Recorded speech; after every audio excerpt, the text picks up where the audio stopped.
Hello wine hunters, welcome back to my wine channel. Today I'm doing an interesting video because we're starting to open up with COVID. I'm feeling a little more comfortable. I do have some trips planned, and so going forward I was thinking about doing a video on wine on airplanes and the effect of airplane and what we call airplane wines, because there's a different set of wines you drink on airplanes. Before I get to that, I always do some subliminal messages because this is not really about a specific wine. So I kind of have some bottles for show just to try to remind you that I've done other videos. So please check these videos out. I've done one on a nice Bordeaux wine. It's called Chateau Margaux, which is a winery I really like. The Double Diamond Cabernet Sauvignon, and also the Resonance Oregon Pinot Noir. So check those videos out as well. Okay, airplanes. So part of, especially if you're traveling in business or for business or business class, you have a lot of choices for airplanes. And pre-COVID, that was one thing that I really look forward to. Relaxing on a plane, having a nice meal, relaxing with some wines, and looking at their wine list. So I don't know how that's going to go now. I don't know if that's going to start up again, but hopefully it will. And if you get the opportunity to go on an airplane for business or in business class, there's a lot of options. But what people don't realize is that the food and the whole technology around food and wine and airplanes has grown tremendously since leisure airplane travel started in the 50s. And what people realize that food and wine on airplanes tastes a lot different than what it tastes like on the ground. I'm not a scientist, but I'm going to kind of give you the short version of it. And basically, why is it different? It's because airplanes are pressurized. You need to pressurize the cabin in order for yourself to have enough oxygen. But when you pressurize the airplane, it becomes a very dry environment. So it's like 20% humidity, equivalent to being in a desert. And that's why you'll feel your hands and everything being dry. But that also dries out your nasal passages and also your tongue.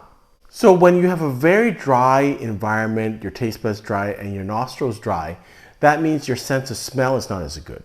And some people, in some studies, they show that 80% of taste is actually smell. So if you try to blind taste with your nose, if you have got a cold, your nose is plugged, or if you actually just try to plug your nose, it's almost very, very difficult to blind taste. That's because a lot of that sensation comes from your aroma. So if your nose is out of whack and your taste buds are out of whack, then it's really hard to taste food and wine. And in general, what happens is that the salty and sweet flavors are toned down in this type of environment. Now with food, airlines have been able to adjust for that. They just make the food saltier and sweeter. And so there's more calories as a side, there's more calories. And they have these chefs that now work on these things. They all know this. So the food that you taste on the ground and the food that you taste in the air are going to be much, much different. And it's interesting because some people might start bringing their own food in the air and on the ground. Just take a note of that. See if you actually find that, like for instance, your cinnamon bun is less sweet than you think it was. And particularly if you're talking about long haul. Now, if you're talking about an hour long flight, it's not going to do much. But let's say you're taking a transatlantic flight, from North America to Europe or North America to Asia. After for 5 or 6 hours, eat the food that you brought on, or drink the sweet iced tea that you brought on. See if it actually tastes sweeter or less sweet than it would on the ground. Airlines can adjust food because they make the food, they can adjust it saltier and sweeter. So that's why in the past there was this perception that food was bland, because it was just regular food, and your senses would perceive it to be less sweet and less salty. And now it seems like food is better. It's just not better. It's the food quality is better. It's not food quality is better. It's just the technology's got better. But with wine, they can't go and doctor the wine, so it's just the same. So what will happen, and that's why we call what I call these are airplane wines. So what you drink on a plane would not be the same with what you would drink in the on the ground. So a couple of things again when we look at this. So the best thing to do is really when you're going to drink it, the best representation of what the wine is going to taste like is when you first get on board. That's because at that point there's no change in altitude, and so therefore you're going to have a better representation of that wine. Your taste buds and your nose aroma, sense of smell is not dried out yet. Generally, wines are going to taste more acidic and tannin on board. And with that in mind, you should probably drink wines that are low in tannins and acidity, and should look for clean wines that are fairly fruity. So let's look at the different types of wines. First of all, everyone likes to get on board and drink champagne. And so again, champagne is going to taste a little bit acidic. It's hard to resist champagne because everyone likes champagne, and they usually, in general, champagne is they do have nice champagne on board, and it's all the different alcohol that they have on board in terms of wines. That's usually the most expensive because everyone likes to drink champagne, so they know that. So they always have something that's pretty decent on board.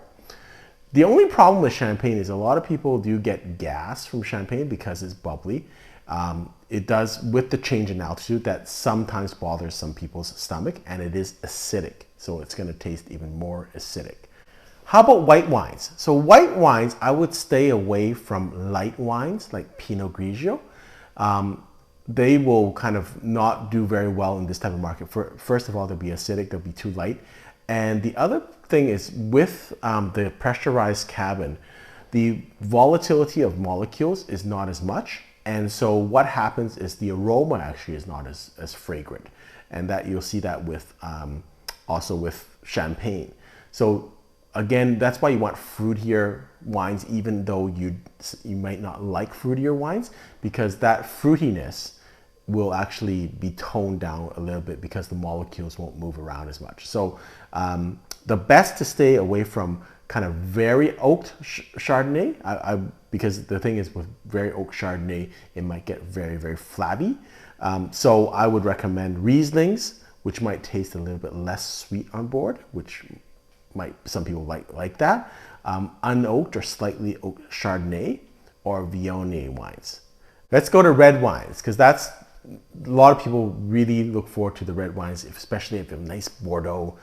It's funny because on board, Bordeaux, like high-end Bordeaux, young high-end Bordeaux, is not going to taste that good because, again, normally you don't have a decanter on board, so that's not going to be, it's going to be out of the bottle. And also wines tend to taste more tannic on board. So if you have a young Bordeaux that's already tannic, it's going to taste even more tannic. Plus, you don't have the volatility of the molecules, and there's going to be no aroma out of that. So you are actually better off tasting a kind of more value, ready to drink Bordeaux. And so that's kind of, don't go with very heavy, kind of very tannic wines, young tannic wines. So even if it's really expensive, of course you want to try it. You might as well try it, but it might not live up to your expectations. What I would do is drink wines that are much fruitier, maybe a Pinot Noir, maybe an Argentinian Malbec, Australian Shiraz, Spanish Rioja, low or medium tannin wines that have some fruit component. And so actually these are the ones that I have here. The Resonance I think would be great on board. This Marjos would be great on board. Maybe the Double Diamond would be a little bit heavy, but again, if you had it's hard to resist. If they were serving Double Diamond on board, it'd be hard to resist. And so when you go on an airplane, it's an opportunity to try some wines and to kind of look at the effect of that. See if I'm right or I'm completely, totally off base. But you might find, especially with long haul flights, that you will enjoy wines that you normally don't enjoy when you're on the ground. And so I would take it with a grain of salt. Whatever you drink aboard, if you like it, take it with a grain of salt. You may not like it when you get back on the ground, but that doesn't mean you don't have to drink when you're on the plane. You can still enjoy it, but it's just I would differentiate airplane wines from regular wines, and I wouldn't take too much from the wines. The other thing is that, again, the technology and the research has been so much on these. That's why they pick certain wines. And I used to get upset at the airlines for picking certain wines. It's like, well, why do they pick these wines? Now when I go through the list, I'm kind of understanding it better. They're actually picking wines that will taste better, and it's a total waste of time if they're serving you like, you know, second growth 2018 Bordeaux. It's going to be by and large disappointing.